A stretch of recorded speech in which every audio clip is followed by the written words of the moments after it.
नमस्कार मैत्रिणींनो, रंजना किचनमध्ये तुमचं अगदी मनापासून स्वागत आहे. आज आपल्याला पाहायची आहे मुळ्याच्या भाजीची रेसिपी. अगदी चटकदार, साधी, सोपी रेसिपी. एकदा करा, नक्कीच आवडेल. आणि मुळ्यामध्ये खूप छान जीवनसत्व असतं आणि आपलं ब्लड प्रेशर आणि शुगर, पोटाचे काही आजार, त्यासाठी अगदी मुळा उपयोगी ठरतो. मुळा तुम्ही असाही खाऊ शकता सॅलॅडमध्ये. मुळ्याचे पराठेही बनवू शकता. मुळ्याची भरपूर सारे आपले फायदे तर आहेच, पण रेसिपी पण आहेत. तसाच आपण एक पदार्थ बनवणार आहोत. व्हिडिओ संपूर्ण पहा. अगदी 5-6 मिनटात होतो हा पदार्थ. जास्त काही वेळ लागत नाही. मुळे आपण भाजी आणलेली आहे, एक जुडी त्याचे मुळे कापून घेतलेले आहेत. आणि आता आपण काय करायचं आहे, व्हिडिओ संपूर्ण पहा. आता मुळ्याची भाजी आहे, पानं ती साफ करून घ्यायची, म्हणजे देठं काढून घ्यायची आणि कुठे पिवळी वगैरे पडली असतील पाने तीही काढून टाकायची. मुळ्या खाण्याचे फायदे ते अनेक आहेत.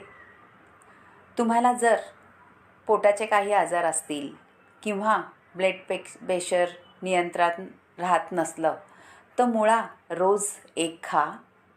असाच सॅलड बनवून खा, भाजी नाही बनवली तरी चालेल. आता सगळे व्यवस्थित निवडून घ्यायची आहे मुळ्याची भाजी आणि स्वच्छ खळखळून 2-4 पाण्याने धुवायची.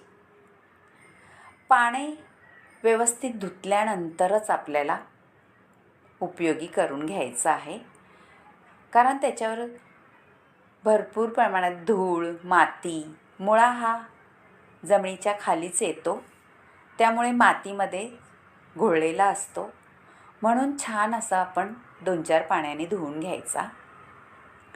आता भाजी निवडून झालेली आहे. पिवळं पान पडलेलं आहे ते घ्यायचं नाही.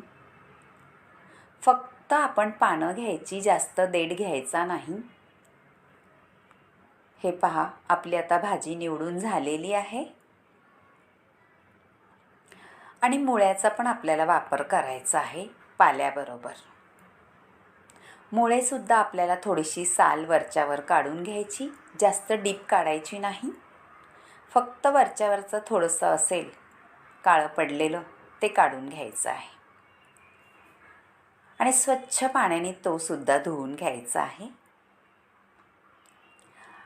आता झालेली आहे साल काढून आणि धुवूनही घेतलेलं आहे.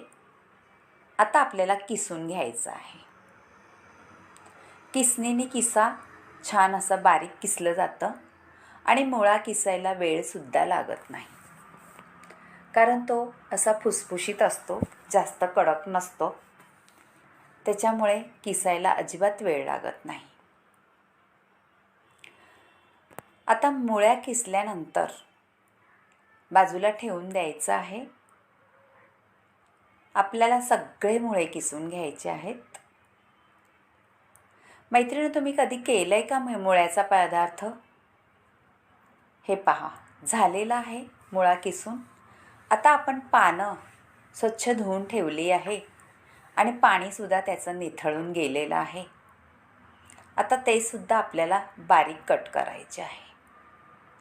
अगदी बारीक कट करा मैत्रिणींनो, म्हणजे मुळ्याची आपल्याला भाजी करायची आहे आणि मुळ्याचा चटका म्हणू शकता. झटपट होतो आणि तो कशाही बरोबर खाऊ शकतो तुम्ही. चपातीबरोबर खा, भाकरीबरोबर खा किंवा बाजरीच्या भाकरीबरोबर, ज्वारीच्या भाकरीबरोबर खूप सुंदर लागतो हा मुळ्याचा चटका. आणि त्याच्यामध्ये काही जास्त सामग्रीसुद्धा लागत नाही. घरच्या घरी असतात त्याच सामग्रीतून बनलेला मुळ्याचा चटका नक्कीच करून पहा. आता 2 मोठे कांदे घेतलेले आहेत, सोलून घेतलेले आहेत, साल काढून आणि धुवून घेतलेले आहेत. आणि लसणाच्या पाकळ्या आहेत बघा.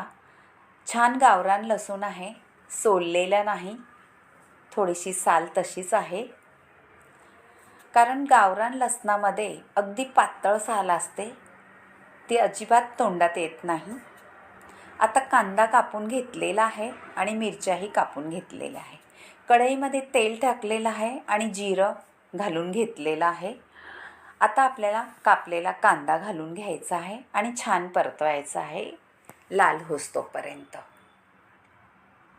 कांद्याचा वापर थोडा जास्तच करायचा मैत्रिणींनो, त्याच्यात खूप सुंदर लागतो मुळ्याच्या रेसिपीमध्ये. आता 2-4 मिरच्या आहे कट केलेल्या, त्यासुद्धा घालून घ्यायच्या आहे आणि परतून घ्यायचा आहे. कांदा छान लाल होईस्तोपर्यंत परतायचा आहे मैत्रिणींनो. झटपट होते रेसिपी, काहीही वेळ न लागता.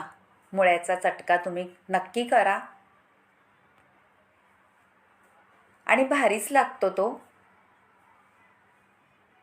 आणि मुळा हा पदार्थ सॅलड करू शकतो, असंच खाऊ शकतो, शिजवायची सुद्धा गरज नसते.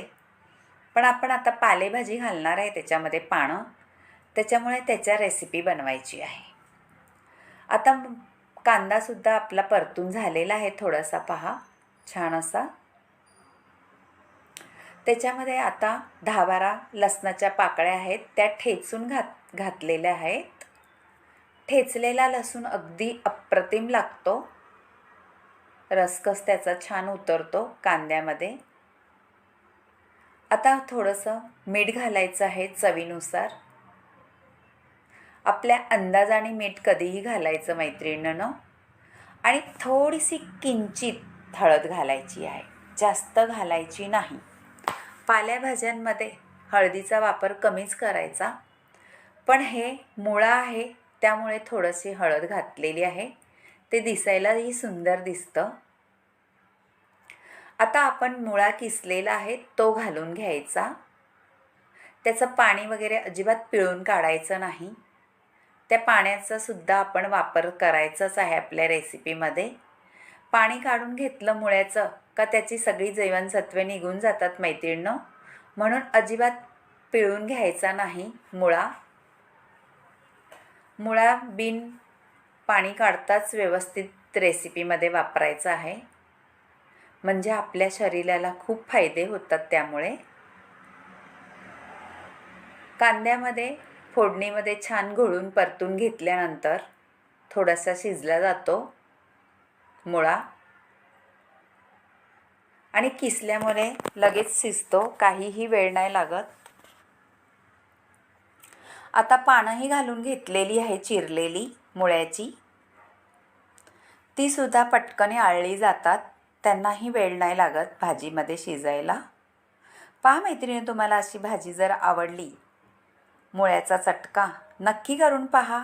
कमी साहित्यामध्ये आणि भन्नाट लागणारा भाकरीसोबत गावरान तडका नक्की करून पहा. आणि रंजना किचनला लाईक करा, शेअर करा, कमेंट करायला विसरू नका आणि सबस्क्राईब करा. तुम्हाला माझ्या रेसिपी आवडत असल्या तर नक्कीच कमेंट करा, त्यासुद्धा मला वाचायला खूप आवडतात तुमच्या कमेंट. ह्याच्यात काही बदल करायचा असला तोही सांगू शकता. प्रत्येकाची हाताची चव आणि बनवण्याची पद्धत वेगळी असते, ती नक्कीच करून पहा.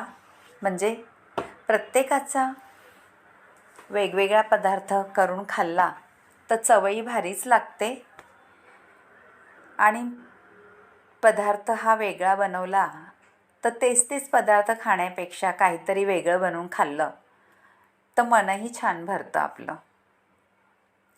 रेसिपी आता झालेली आहे. भाजी आपली वाढून घ्यायची आहे भाकरीबरोबर, आणि तुम्हाला याच्यात शेंगदाण्याचा कुटही घालू शकता आणि खोबरंही वरून भुरभुरू शकता. मैत्रिणी, असं मी काही न घालता सिंपल बनवलेला आहे मुळ्याचा चटका. पहा, तुम्हाला नक्कीच आवडेल. बाय बाय मैत्रिणी, भेटूया पुढच्या